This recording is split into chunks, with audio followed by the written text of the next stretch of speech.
드보라여 일어나라. 지난주까지 산상설교를 말씀을 전했습니다.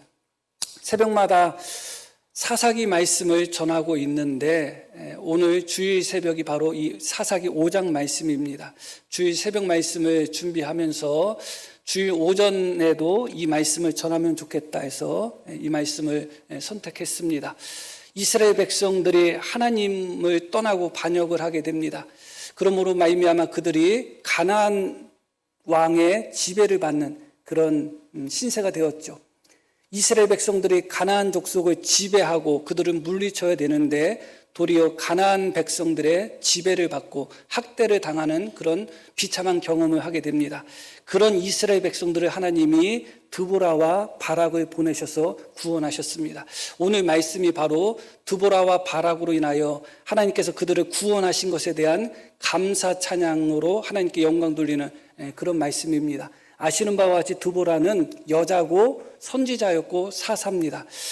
말씀의 제목이 바로 드보라여 일어나라 하는 말씀입니다. 오늘 말씀에는 드보라가 일어나서 사사가 되기 전에, 이스라엘 백성들의 선지자가 되기 전에 이스라엘 민족이 얼마나 부패했고 얼마나 타락했고 또한 이스라엘 민족이 얼마나 큰 고난과 고통 속에 당해 있었는지 그 말씀부터 한번 시작하려고 합니다. 6절 말씀 한번 보겠습니다. 아나세 아들 삼갈의 날에 또는 야엘의 날에는 대로가 비었고 길의 행인들은 오솔길로 다녔다. 이렇게 말씀이 나옵니다. 대로가 텅텅 비었다. 이스라엘 백성들이 감히 큰 길로 다니지 못할 정도로 그런 딱한 형편이었다는 것이죠. 겨우 오솔길, 겨우 좁은 길, 아무도 다니지 않는 그런 길을 몰래 다니면서 장사를 한다든가 혹은 여행을 한다든가 그런 처지가 되었다는 것입니다. 이어지는 말씀도 계속 봅니다. 이스라엘에는 마을 사람들이 그쳤다는 것은 끊어졌다는 겁니다. 마을에 사람들이 거하지 않는다는 것이죠. 그렇게 되면 어떻게 되었는가? 이들이 어디 피할 수 있는, 숨을 수 있는 곳에 숨어 있었다. 그렇게 이해하시면 될 것 같습니다. 마을의 사람들이 더 이상 살지 않습니다. 더 이상 마을의 사람들이 살지 않기 때문에 정상적인 사회생활이라든가 경제생활이 이루어질 수가 없는 것이죠. 농사를 제대로 졌겠어요? 장사를 제대로 했겠어요? 아무것도 제대로 하지 못했을 것입니다. 그냥 숨어서 자신들의 목숨만 겨우 부지할 정도의 그런 안타깝고 딱한 사정이 바로 이스라엘 백성들의 형편이었습니다. 이스라엘에는 마을 사람들이 그쳤으니 나 드보라가 일어나 이스라엘의 어머니가 되기까지 그쳤도다. 이어지는 말씀도 무리가 새 신들을 택하였다. 새로운 신, 하나님을 버리고 새로운 신을 택했다고 하지만 그것으로 말미암아 해결되는 것은 아무것도 없죠. 바로 그때의 전쟁이 성문에 이르렀으나 전쟁이 성문에 이르렀다는 건 코앞에 전쟁이 시작이 되었다는 겁니다. 그러나 이스라엘 4만 명 중에 방패와 창이 보였던가 이렇게 말씀이 이어집니다. 군사력적으로 놓고 봐도 이스라엘 백성들이 여호수아를 중심으로 가나안 땅을 정복할 때는 60만 명이었습니다. 그런데 지금은 싸울 수 있는 사람이 겨우 4만 명이다. 그렇게 말씀이 나옵니다. 그런데 4만 명 중에 방패와 창이 없었다는 것입니다. 이것은 시적 표현이면서도 사실적 표현입니다. 이스라엘 백성들에게 전쟁 무기가 없는 것입니다. 그렇기 때문에 가나안 왕 야빈을 대적하여 또한 그의 군대 대장 시스라를 대적하여 전쟁을 해야 되고 또 그들로부터 승리를 해야 되는데 군사력도 부족하고 또 가지고 있는 무기도 없었습니다. 절망적인 상태죠. 희망이 없는 상태고 어디를 봐도 가능성이 없는 상태입니다. 사회적으로 봐도 그렇고 경제적으로 봐도 그렇고 군사적으로 봐도 그렇고 종교적으로 봐도 그렇고 이스라엘 백성들은 이제는 무너진 상태에서 더 이상 회복될 수 없는 가장 큰 소망을 찾아볼 수 없는 가장 큰 절망의 상태였다. 바로 그렇게 절망의 상태 때 대로에 사람이 다니지 못하고 오솔길로 겨우겨우 다니는 상황, 마을의 사람들이 다 끊어지고 여기저기 흩어져 살며 혹은 숨어 살 수밖에 없는 그런 상태. 전쟁이 일어나도 싸울 수 있는 사람도 부족하지만 그 부족한 사람조차도 무기를 갖고 있지 못하는 그런 비참하고 가장 절망적인 바로 그 상황이 지금 현재 이스라엘 민족의 상황이었다. 그런데 바로 그때 7절 말씀 보면 이스라엘은 마을 사람들이 그쳤으니 바로 그때 나 드보라가 일어나 이스라엘의 어머니가 되었다. 이렇게 말씀이 나옵니다. 나 드보라가 일어났다. 앉은 자리에서 일어났다는 의미가 아니라 결단을 했다는 것입니다. 아무도 일어나지 않을 때, 아무도 결단하지 않을 때 모두 다 좌절하고 있고 모두 다 절망하고 있고 모두 다 낙심하고 있으며 무기력에 빠져서 우리는 아무것도 할 수 없다. 현실을 봐라. 할 수 있는 현실이 없다. 우리에게는 군사력도 부족하고 우리에게는 무기도 없는데 어떻게 가나안 왕 야빈을 상대로 싸울 수 있고 그의 군대 장관인 시스라를 상대로 싸울 수 있겠는가? 그때 당시에 시스라는 철병거만 900대를 가지고 있었습니다. 모든 부분에 있어서 다 절망적인 상태였습니다. 아무도 일어나는 사람이 없었습니다. 남자들 중에 일어나는 사람들이 아무도 없었습니다. 바로 그때 여자 드보라가 일어섰다고 말씀이 나옵니다. 이스라엘의 어머니가 되었다고 말씀합니다. 저는 이것을 어머니의 영성이라고 표현하고 싶습니다. 아버지의 영성이 사라졌습니다. 가장의 영성이 사라졌고 남자의 영성이 사라지고 지도자의 영성이 사라졌습니다. 힘 있는 자의 영성이 사라졌습니다. 아무도 일어서려고 하지 않습니다. 아무도 행동하려고 하지 않습니다. 아무도 결단하려고 하지 않습니다. 그냥 무기력한 상태에서 죽지 않고 살면 다행이지 그런 상태로 하루하루를 그냥 버티는 것이 이스라엘 백성들의 모습이었습니다. 그러나 조금 더 가면 그냥 버티는 정도로도 유지가 되지 않고 이스라엘이라는 민족은 멸망할 수밖에 없는 절체절명의 순간이었죠. 그럼에도 불구하고 일어나는 사람이 없을 때 드보라가 일어나는 것입니다. 나 드보라가 일어나서 이스라엘의 어머니가 되었다. 어머니의 영성이 그에게서 나타나게 된 것이죠. 요즘이야 조금 덜하지만 예전에는 가정을 등한시하는 아버지들이 참 많았어요. 돈도 제대로 벌어오지 않고 가정을 제대로 돌보지도 않고 바람나서 두 집 살림이나 하고 집 나가고 그런 아버지들이 생각보다 예전에 좀 있었습니다. 그런데 어머니들 중에 가정을 버리고 자식을 버리는 사람들은 많지 않았어요. 아버지가 가정을 버릴 때, 가장이 가족을 책임지지 않을 때 그 약한 여자인 어머니가 일어서서 가정을 지키고 가족을 지키고 자녀들을 지켰습니다. 그것이 믿는 자들에게서도 어머니의 영성으로 나타날 때가 있는 것입니다.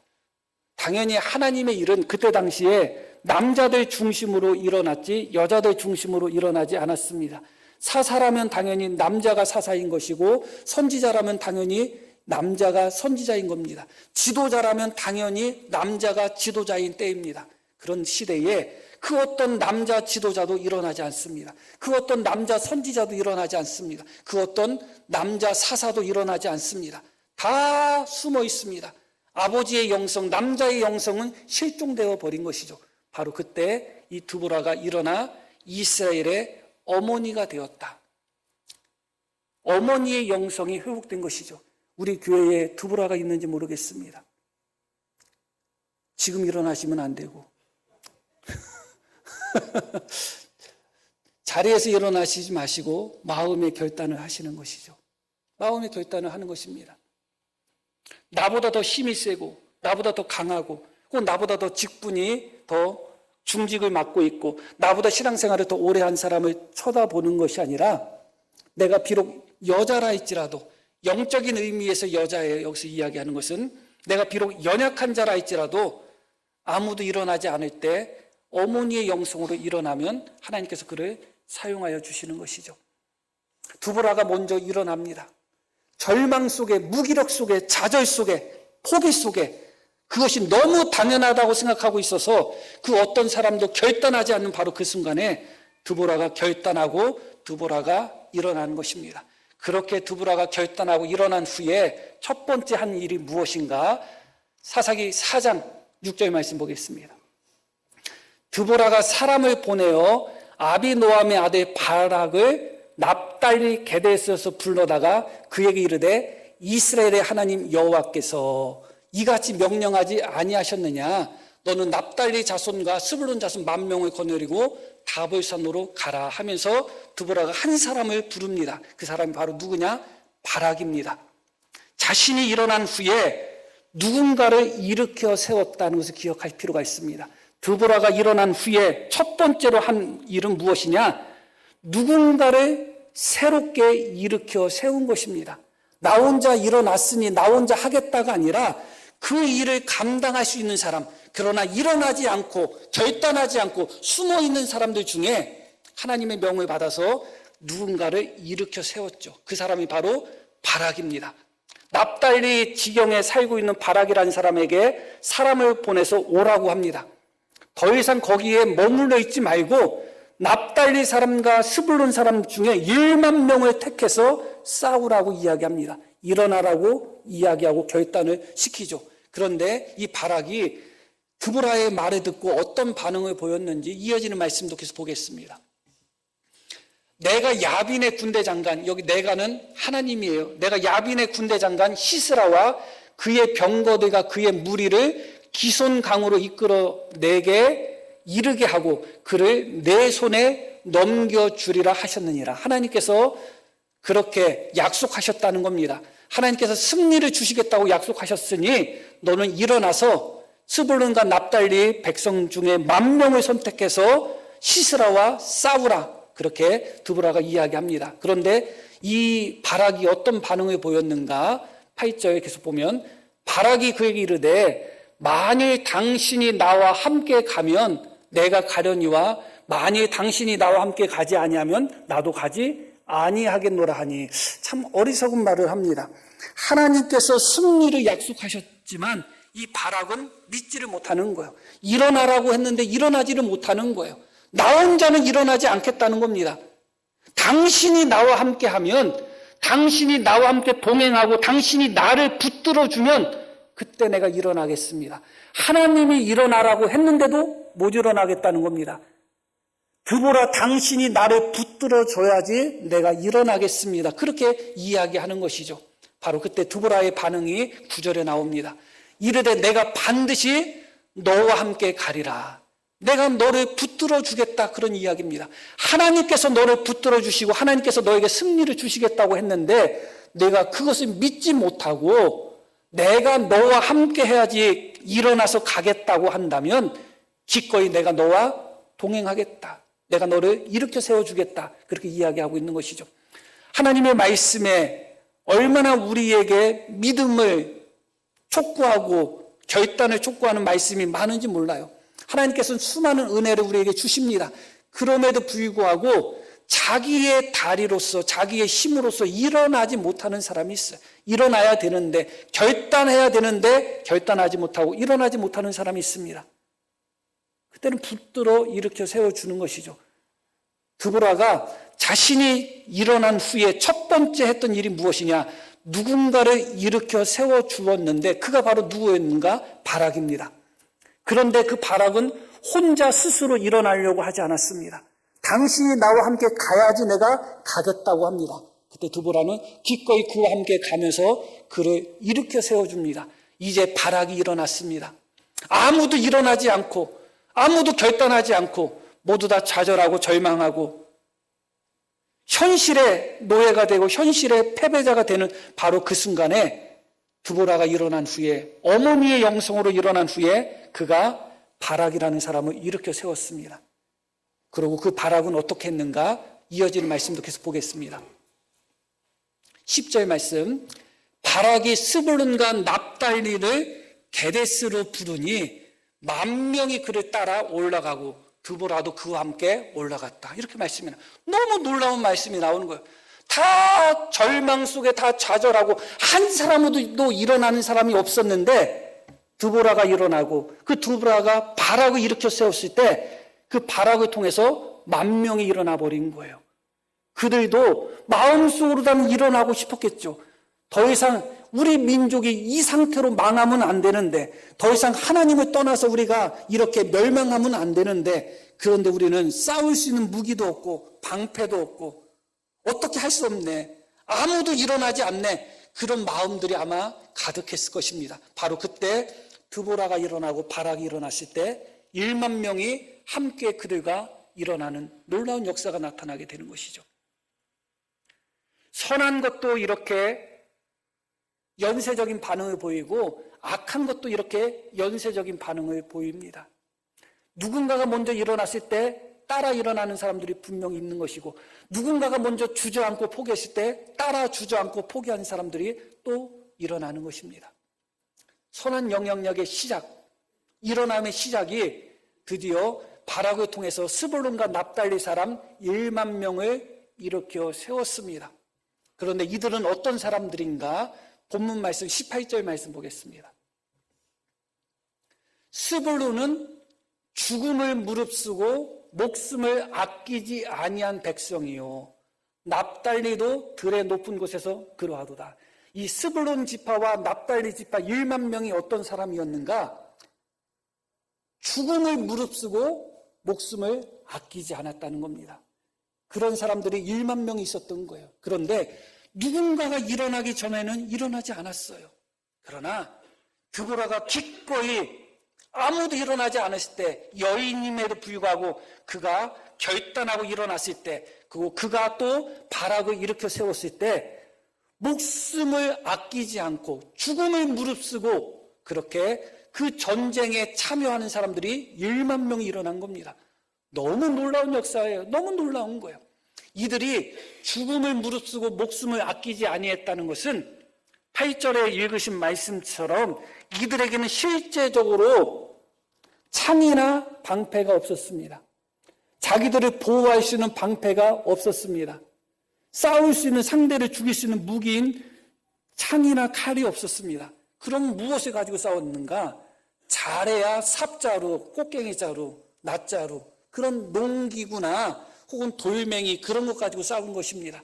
무기가 없었어요. 그러니까 아무런 무기도 없는 사람들, 군사력도 약한 상태에서 철병거로 철저하게 무장한 시스라 군대와 맞서 싸운다는 것은 생명을 걸고 목숨을 바친 것과 동일한 것입니다. 그런데 이들이 그런 모습을 보였다는 것이죠. 4장 13절 말씀으로 돌아가 보겠습니다. 시스라가 모든 병거, 곧 철병거 900대와 자기와 함께 있는 모든 백성을 하루세 학고임에서부터 기송강으로 모은지라.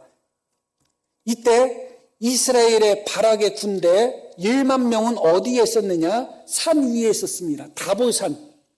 병거는 산으로 다 올라올 수는 없어요. 평지에서는 강력한 무기지만 산 위로 올라갈 수는 없습니다. 그런데 1만 명이 어디에 있었느냐? 산 위에 있었습니다. 그러면 아무리 시스라가 철병거가 600대 있다 할지라도 다볼산에 있는 1만 명을 공격할 수는 없어요. 무슨 말씀인지 아시죠? 그런데 말씀이 이렇게 이루어져요. 드보라가 바락에 이르되 일어나라. 이는 여호와께서 시스라를 내 손에 넘겨주신 날이라. 여호와께서 너와 너의 앞서 나가지 아니하시느냐 하는지라. 이에 바락이 10,000명을 거느리고 다볼산에서, 안전한 다볼산에서 내려갔다는 겁니다. 어디로 내려간 거예요? 철병거 900대가 있는 기송강으로 내려간 거예요. 목숨을 걸고 내려간 거죠. 산 위에서 올라오면 우리가 싸울 거야. 그 정도는 얼마든지 할 수 있을 것입니다. 무기가 없는 상태에서 철병거 가지고 있는 사람들, 900대의 철병거와 군사들이 지금 기송강에 결집해 있는데 그 한마디, 일어나라. 여호와께서 그들을 너희에게 넘겨주셨으니 일어나서 내려가라. 그 명령 한마디에 이 1만 명이 그 산에서 내려가는 것입니다. 자살하는 것과 같은 거예요. 사실은 이들은 죽음을 무릅쓰지 않았습니다. 죽음을 두려워하지 않았습니다. 생명을 아끼지 않았습니다. 기꺼이 헌신을 한 것입니다. 그런데 놀랍게도 이런 놀라운 생명까지 내거는 헌신, 그것이 여자 드보라의 일어남에서부터 시작이 되었다. 너무너무 놀라운 것이죠. 결국은 그들로 말미암아 전쟁의 큰 승리를 거두게 되는 것입니다. 그런데 거기서 끝나지 않습니다. 거기서 끝나지 않고 본문 말씀 다시 15절 말씀으로 오겠습니다. 14절 말씀부터 볼게요.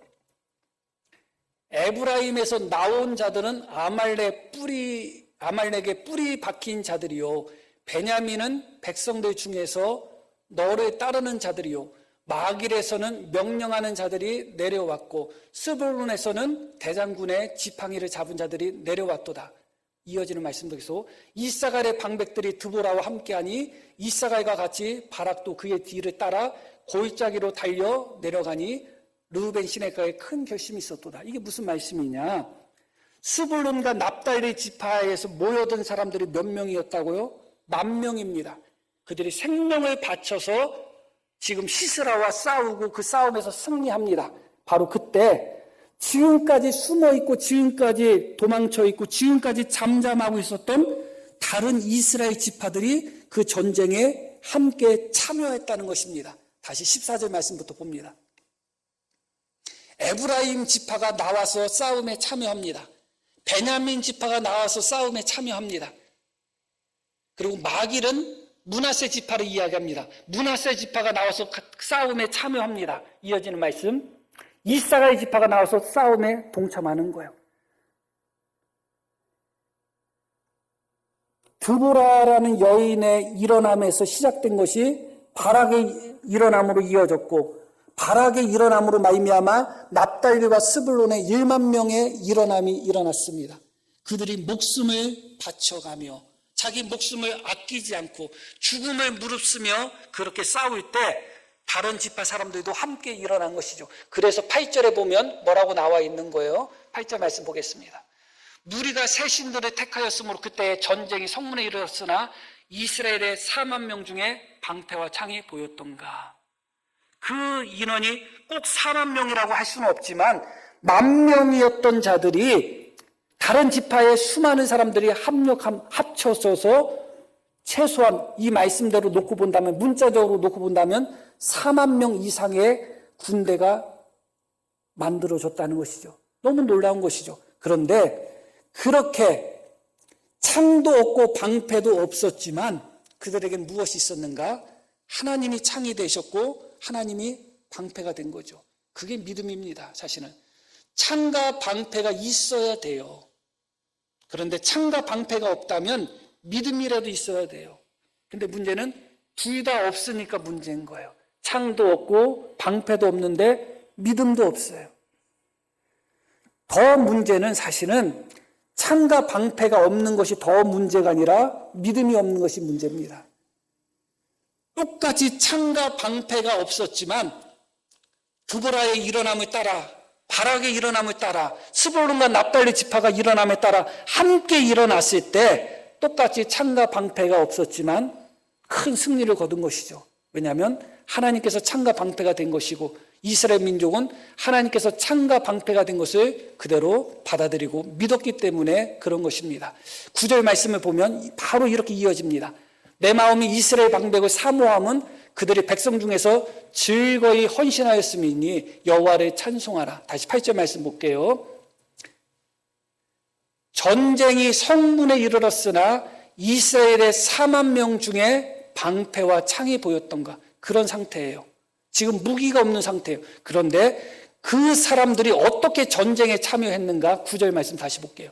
내 마음이 이스라엘의 방백을 사모함은 그들이 백성 중에 즐거이 헌신했다. 2절 말씀도 똑같은 말씀이에요. 2절 말씀 안 해놨어? 안 해놨어도 돼. 괜찮아. 똑같은 말씀이 어차피. 자, 이스라엘의 영솔자들이 영솔하였고 백성이 즐거이 헌신하였다. 다시 9절 말씀. 2절에는 백성이 즐거이 헌신했다고 나오고 9절에는 내 마음이 이스라엘 방백을 사모함은 그들이 백성 중에서 즐거이 헌신했다. 방백은 지도자들이에요. 그러니까 지도자든 일반 백성이든 어떤 상태였다고요? 창 한 자루 없고 방패 하나 없는 그 순간에 적군과 싸울 때 어쩔 수 없이 끌려가는 것이 아니라 기꺼이 헌신했다. 즐거이 헌신했다는 겁니다. 스불론 지파와 납달리 지파는 무기 하나 없을 때 그들의 생명을 바쳐서 그들과 싸웠고 나머지 지파 사람들도 함께 동참하는데 어쩔 수 없이 눈치 보며 참여한 것이 아니라 기꺼이 즐거이 자원하는 마음으로 동참했다는 것입니다. 그 사람들이 최소한 4만 명이라는 것입니다. 너무 놀라운 것이죠. 그렇게 무기 하나 없어도 적군과 싸울 수 있는 그런 믿음을 가진 사람들이 4만 명이나 있었는데 그들은 다 잠잠하고 있었어요. 자기가 먼저 일어날 자신이 없었던 거예요. 자기가 앞에 서서 일어날 자신이 없었던 거예요. 싸우고는 싶지만 일어날 자신은 없는 거예요. 순종하고는 싶지만 일어날 자신은 없는 거예요. 바로 그때 드보라가 일어났을 때 그것이 연쇄적으로 이스라엘 백성 전체의 일어남이 됐다는 것을 기억할 필요가 있습니다. 새벽에도 잠깐 말씀드렸는데 드보라의 이름의 뜻이 무엇이냐? 꿀벌이라는 뜻입니다. 꽃이 가득하다고 해서 꿀이 나오나요? 꽃은 가득하지만 벌이 없으면, 꿀벌이 없으면 꿀을 딸 수가 없어요. 이스라엘 백성들의 상황이 그런 상황이었다. 꽃은 가득했어요. 싸우고자 하는 사람 많았고 속으로 믿음을 갖고 있었던 사람 많았고 일어나고자 하는 그런 마음을 가진 사람은 많았어요. 그러나 아무도 일어나지 않았습니다. 바로 그때 드보라가 수많은 꽃들 중에 벌처럼 꿀벌처럼 일어나서 수많은 꽃들에서 꿀을 땄던 것이죠. 그것이 바로 드보라로 말미암아 바락으로 말미암아 이스라엘 백성들이 가나안 왕을 완전히 물리친 사건으로 드러나 있는 것입니다. 아무리 꽃이 많으면 뭐 하겠어요? 꿀벌이 없으면 꿀을 딸 수가 없는 것입니다. 꿀벌과 같은 드보라가 일어났을 때 가나안 땅은 다시 예전처럼 젖과 꿀이 흐르는 땅으로 변한 것입니다. 누구든지 꿀벌과 같은 사람이 일어나면 그 가정은, 그 공동체는, 그 교회는 꿀이 흐를 수가 있어요. 말벌 같은 사람이 일어나면 절단 나는 거지만 꿀벌이 일어나면 꿀이 흐르는 것입니다. 가나안 땅은 젖과 꿀이 흐르는 땅 아니겠어요?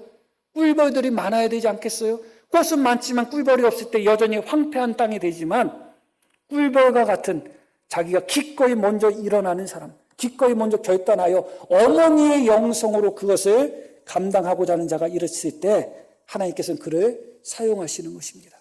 그것이 바로 드보라가 일어났다는 말씀이 우리에게 주는 큰 교훈이 되는 것입니다. 그런데 그렇게 어떤 지파는 자기의 목숨을 바쳐서 싸우고 나머지 지파들도 기꺼이 즐거운 마음으로 그 전쟁에 동참할 때 그 전쟁에 동참하지 않고 멀리서 관망하며 멀리서 지켜보며 남일처럼 생각했던 사람들이 있었다는 것입니다.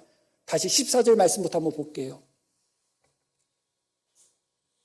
에브라임에게서 나온 자들은 아말렉의 뿌리 박힌 자들이요 베냐민은 백성들 중에서 너를 따르는 자들이요 마길에서는 명령하는 자들이 내려왔고 스불론에서는 대장군의 지팡이를 잡은 자들이 내려왔도다. 계속해서 이사갈의 방백들이 드보라와 함께하니 이사갈과 같이 바락도 그의 뒤를 따라 골짜기로 달려 내려가니 하면서 몇몇 지파들이 이 싸움에 함께 동참한 것을 보여주고 있는 것이죠. 그런데 이어지는 말씀이 이렇게 나와요.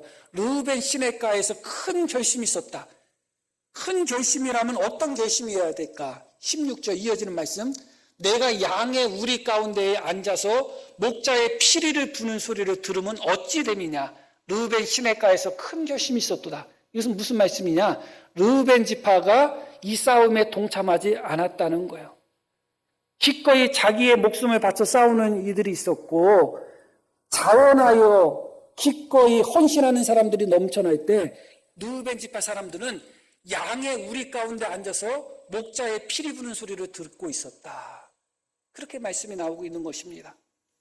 그런데 르우벤 시내가에서 큰 결심이 있었다는 건 무슨 말씀입니까? 우리 번역대로 그대로 이해한다면 이 큰 결심은 전쟁에 함께 하고자 하는 결심이 아니라 전쟁에 나가지 않고자 하는 결심이었던 거예요. 우리는 나가지 말자. 다 나가서 싸우든 말든 우리는 나가지 마. 우리가 나가면 우리 양 떼는 어떻게 해? 양 키워야 되지 않아? 양 안 키우면 우리 굶어 죽는데 우리는 절대 나가지 말자. 그런 큰 결심을 했다는 거예요. 남들은 목숨을 걸고 함께할 결심을 하고 기꺼이 함께할 결심을 할 때 르우벤 지파는 우리 양떼 지켜야 되지 않아? 전쟁에 나가지 말자 하는 그런 큰 결심을 해버린 것이죠. 이어지는 말씀도 계속 봅니다. 길르앗은 이것은 갓지파, 요단 동쪽에 있는 지파를 이야기해요. 요단강 저쪽에 거주하며, 그게 무슨 얘기예요? 지금 전쟁은 어디서 일어났는가? 요단강을 기준으로 서쪽에서 이루어진 거예요. 근데 이 길앗은 요단강을 기준으로 어디에 있는 사람들이에요? 동쪽에 있는 사람들이에요. 그러니까 강 건너 불구경하고 똑같은 거예요. 아니 우리하고 무슨 상관이야? 그러고 있는 것이죠. 그런데 이 길앗 사람들, 갓이나 르우벤이나 므낫세 반지파가 사실은 여호수아를 중심으로 해서 가나안 땅을 정복할 때는 앞장섰던 지파들이에요. 그런데 지금에 와서는 강 사이를 두고서 아이고 강까지 건너가서 도와줄 필요가 있어 하면서 그냥 거기에 머물러 있는 것입니다. 그리고 단 지파와 아세 지파가 나오는데 이렇게 나오죠. 단은 배에 머무름이 어찌 됨이냐, 아셀은 해변에 앉으며 자기 항만에 거주하도다. 무역하고 장사하고 있었다는 것입니다. 르우벤 지파는 양 키우는 데 열심히 하고 있고, 단 지파나 혹은 아세 지파는 장사하고 무역하는 데 있어서 돈 버는 데 있어서 열심히 하느냐고 자기 민족, 자기 형제들이 목숨 바쳐 싸우고 있는 그 자리에 참여하지 않았다는 겁니다. 동참하지 않았다는 겁니다. 너희가 어찌 됨이냐, 어찌 그럴 수 있겠느냐. 16절 말씀 다시 한번 봅니다.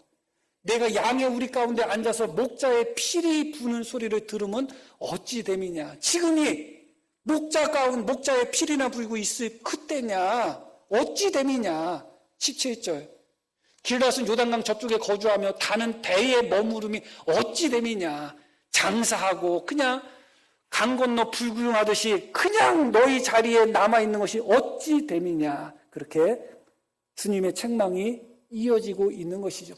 어디든지 마찬가지입니다. 사실은 무엇을 하든지 한 사람도 빼놓지 않고 다 동참하고 다 함께하는 공동체는 없어요. 어디든지 그렇습니다. 그럴 수도 있습니다. 충분히 그럴 수도 있습니다. 그러나 충분히 그럴 수 있는 것과 주님으로부터 책망을 듣는 것은 다른 이야기인 것이죠. 이들은 주님으로부터 지금 책망을 듣고 있다. 그렇게 우리가 이해하시면 될 것 같습니다. 그런데 여기서 우리가 한 가지를 더 살펴볼 것이 있습니다. 그것은 바로 23절 말씀입니다. 여호와의 사자의 말씀에 메로스를 저주하라. 너희가 거듭거듭 그 주민들을 저주할 것은 그들이 와서 여호와를 돕지 아니하며 여호와를 도와 용사를 치지 아니함이니라. 이렇게 말씀이 나오죠. 이 메로스라는 지역이 나옵니다. 어딘지 정확하게 알 수는 없죠. 그러나 누구보다 앞장서서 이스라엘을 도와서 전쟁을 해야 될 사람들이었는데 그들은 그러지 않았다는 겁니다. 그들을 저주하라고 나오죠. 요단 동편에 있던 지파는 그래도 강 건너에 있었습니다. 그리고 나머지 지파들도 거리가 어느 정도 떨어져 있었고 그렇죠. 그런데 이 메로스는 바로 그 전쟁 중심에 있었던 지역입니다. 그러면 누구보다 앞장서서 그들이 도왔어야 되는데 이들이 돕지 않았죠. 그런데 이렇게 말씀이 나와요. 다시 한번 보면 여호와의 사자의 말씀에 메로스를 저주하라. 너희가 거듭거듭 그 주민들을 저주할 것은 그들이 와서 여호와를 돕지 아니하며 여호와를 도와 용사를 치지 아니했다. 뭐라고 나와요? 이스라엘 백성을 돕지 않았다. 그렇게 나오지 않아요. 여호와를 돕지 않았다. 하나님을 돕지 않았다는 말씀이 두 번이나 나오고 있어요. 이 말씀이 이해가 되나요? 우리가 하나님을 뭘 돕지? 어떻게 돕지? 이해할 수가 없죠. 우리는 언제나 하나님을 향하여 도와주세요. 나를 도와주세요. 그게 기도잖아요. 하나님 도와주세요. 우리 교회 도와주세요. 우리 가정 도와주세요. 우리 자식 도와주세요. 우리는 언제나 하나님을 향하여 도움을 요청하고 있습니다. 근데 놀랍게도 그들이 여호와를 돕지 않았다는 거예요. 하나님이 우리 도움을 기대하고 계신다? 너무 놀라운 거잖아요. 하나님은 지금 이스라엘 백성들을 회복시키기를 원하십니다. 누구보다 이스라엘 백성들을 새롭게 하기를 원하십니다. 이스라엘 백성들을 다시 일으키기를 원하십니다. 그게 하나님이죠. 그런데 그 하나님의 뜻을 도와서 그 하나님의 뜻에 동참하여 함께 싸운 사람들이 곧 하나님을 도운 사람들이 되는 것이죠. 이 부분을 분명히 기억하셔야 돼요. 교회든 가정이든 어떤 어려움 속에서 내가 그 일을 감당한다. 교회를 돕고 가정을 돕는 것처럼 보이지만 사실은 하나님을 돕는 거예요. 우리 교회를 회복시키고자 원하시는 하나님을 돕는 겁니다. 우리 가정을 회복시키기를 원하시는 하나님을 돕는 거예요. 하나님이 누구보다 그것을 더 원하고 계시기 때문에 그렇죠. 그런데 그 일을 뒤에 빠지면 단지 교회 일을 안 했다, 하나님의 일을 안 했다, 혹은 집안 일을 안 했다 차원이 아니라 여호와를 돕지 아니했다는 판결을 받을 수밖에 없는 것입니다. 하나님이 우리의 도움을 요구하신다는 것, 하나님이 우리의 도움을 기대하신다는 것은 너무너무 중요한 말씀인 것입니다. 하나님 앞에 우리는 언제나 도움을 기대하며 하나님이 나를 도와주실 것을 우리는 언제나 사모하고 있으면서 정작 우리가 하나님을 도와 하나님과 함께 주의 일에 동참하고자 하는 데서는 등한시하고 있는 우리 자신을 발견하게 되는 것이죠. 결론적인 말씀을 드리겠습니다. 12절 말씀을 보겠습니다. 깨일지어다 깨일지어다 드보라여 깨일지어다 깨일지어다 너는 노래할지어다 일어날지어다 바라기여 아비노함의 아들이여 내가 사로잡은 자를 끌고 갈지어다. 드보라가 아무도 일어나지 않을 때 홀로 혼연히 일어났죠. 혼연히 일어났습니다. 그런 드보라가 바락을 일으켜 세우고 바락으로 말미암아 스불론 납달리 지파가 일어나고 수많은 지파들이 일어나서 전쟁에 승리를 했습니다. 한 번 승리했다고 해서 모든 전쟁이 끝나지 않습니다. 한 번은 승리했지만 남아있는 전쟁이 있습니다. 바로 그때 이 드보라는 스스로 향하여 뭐라고 이야기하고 있는가? 다시 앞부분 봅니다. 깨일지어다 깨일지어다 드보라여 깨일지어다 깨일지어다 너는 노래할지어다 하면서 스스로가 스스로에게 외치고 있다는 것을 기억하셔야 돼요. 한 번 일어난 것으로 그것이 쭉 유지되면 얼마나 좋겠어요. 결심하고 결단하지만 얼마 되지 않아서 우리의 결심과 결단은 흐려집니다. 흐지부지해지는 것이죠. 그러나 드보라는 스스로가 스스로를 채찍하는 겁니다. 깨일지어다 드보라여 깨일지어다 깨일지어다 그러면서 바락을 또다시 일으켜 세웁니다. 일어날지어다 바락이여.